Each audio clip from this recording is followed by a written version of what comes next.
The crystal glasses clinked at Lou Bernardine as my father raised his toast, his eyes fixed adoringly on my sister Catherine. To my brilliant daughter who just made partner at Goldman Sachs. At least one child isn't a disappointment.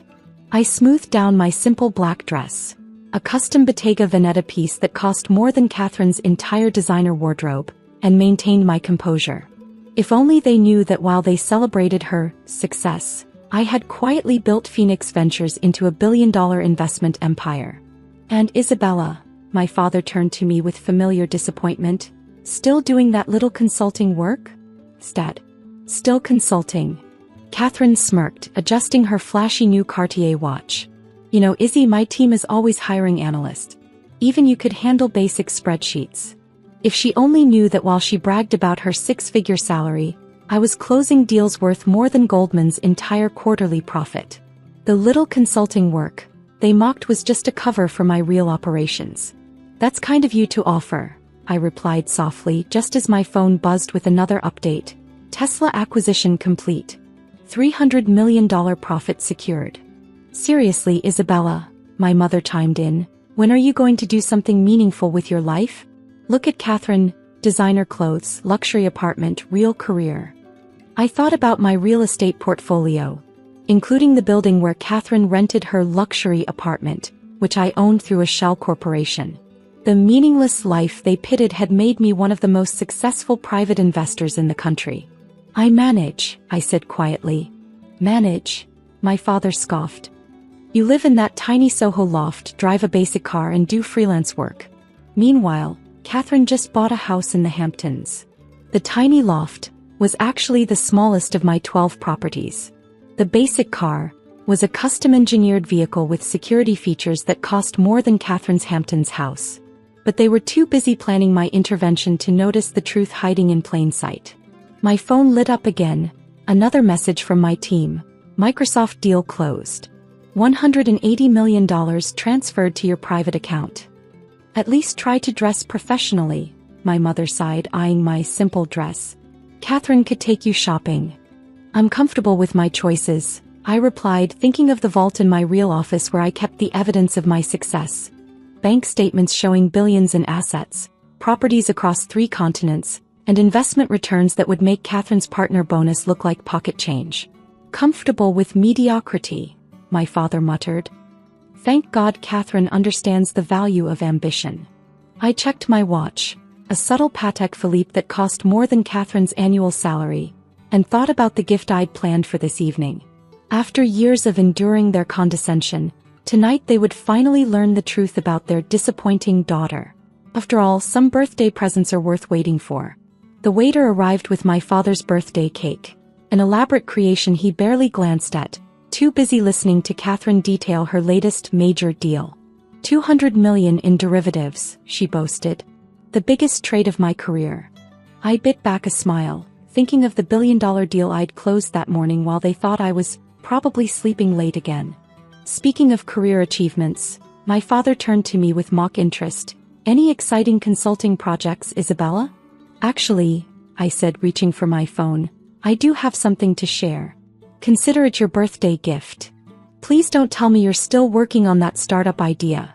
Catherine rolled her eyes. Some people just aren't meant for big business. I pulled up my main account balance and placed the phone on the table. You're right, Catherine. Some people aren't meant for small achievements. The silence that followed was absolute as they stared at the number, $47 million. And that was just my checking account. This must be a mistake, my father stammered. No mistake, I replied calmly, switching to my investment portfolio screen. Phoenix Ventures currently manages assets worth $4.2 billion. That startup you mocked? It's now one of the most successful private investment firms in the country. Catherine grabbed my phone, her perfectly manicured hands shaking. This is impossible. You're a consultant. Actually, I pressed a button on my phone and the restaurant's private screens lit up with news headlines about Phoenix Ventures' latest acquisitions. Consulting was just a cover. While you were bragging about million-dollar deals, I was closing billion-dollar ones. My mother's wine glass clattered against her plate. But, your apartment, your lifestyle, my tiny loft, one of 12 properties I own. That basic car? Custom-made with security features because billionaires need protection. I smiled, watching their world shift. By the way, Catherine, your luxury apartment building? I bought it last year. You've been paying rent to your disappointing sister. Why didn't you tell us? My father whispered. Tell you what? I raised an eyebrow. That while you were celebrating Catherine's predictable success, I was building an empire. That every time you mocked my choices, I was adding another zero to my net worth. I turned to Catherine, whose face had lost its usual smug expression. That derivatives deal you're so proud of? I declined to be the counterparty because the terms weren't aggressive enough. Phoenix Ventures doesn't waste time on small trades. The waiter approached with the birthday dessert menu, but no one was thinking about celebration anymore. They were too busy processing the revelation that their family failure was actually their wealthiest member. After all, some birthday surprises are worth more than others. The aftermath of my revelation sent shockwaves through both Wall Street and our family. Headlines blazed, hidden billionaire revealed, consulting cover for investment empire, and Phoenix Ventures founder exposes $4.2 billion secret worth. My phone exploded with messages from family members who suddenly discovered their deep respect for consulting.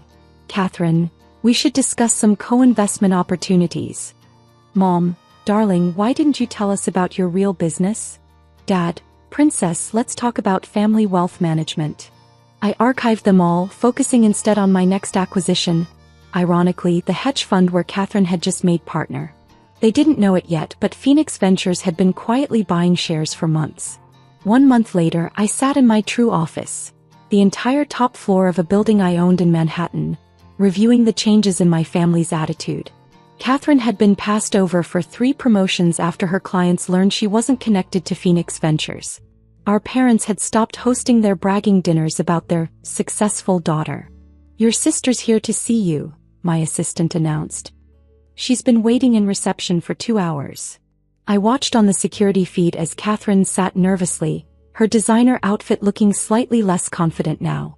The basic lifestyle she'd mocked had revealed itself to be worth more than her entire career trajectory.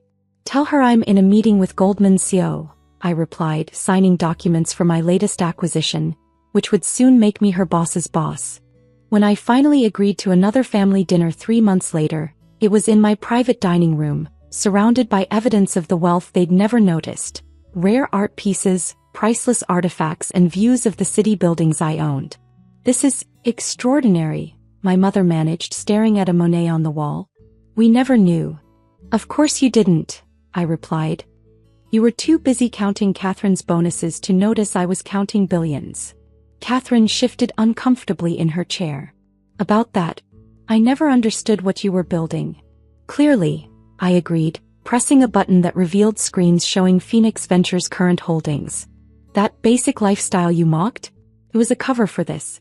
Every time you bragged about $1 million deal, I closed $1 billion one. Why keep it secret? My father asked quietly. Would you have believed me? I laughed softly. You were too invested in Catherine's conventional success to recognize real achievement. Besides, I smiled, watching you underestimate me made it easier to buy companies right out from under you. Over the following months, my family watched as Phoenix Ventures emerged from the shadows. Catherine's firm discovered their new majority shareholder was her failing sister. Our parents' social circle buzzed with stories about the daughter they'd never bothered to understand. Your father's requesting a meeting, my assistant reported one morning. He says it's about reconciliation. I glanced at the birthday photo still on my desk, the last picture taken before I revealed my worth. They were all smiling condescendingly at me, certain of my mediocrity. Tell him my net worth is still the same, I replied, but my time is now too valuable for those who only recognized my value after seeing my bank balance. The consulting work they'd dismissed had built an empire. The simple lifestyle they'd mocked had concealed billions. The daughter they'd labeled a disappointment had become a Wall Street legend. As for me, I had companies to acquire and wealth to build. After all, success doesn't need constant validation. Sometimes it just needs the perfect moment to show its true worth. Because sometimes the best birthday gift isn't wrapped in paper. It's wrapped in the sweet revelation that the child they called a failure was actually a financial titan all along.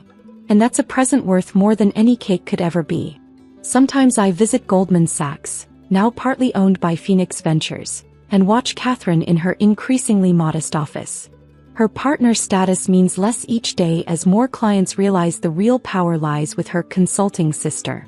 The designer clothes she used to mock my simple outfits in have been replaced by more practical wear. Amazing how priorities shift when your position depends on your formerly failing sister's decisions. The family dynamic has shifted permanently. Holiday dinners, when they happen, take place in my private venues.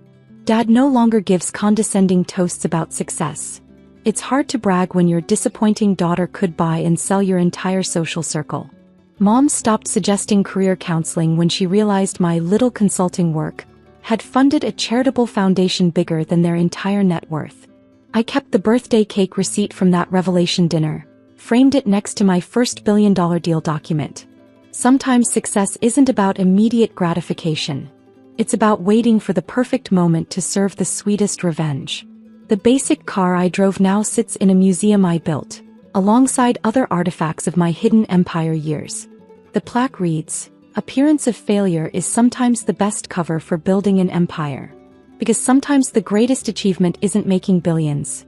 It's watching those who doubted you realize they never really knew you at all.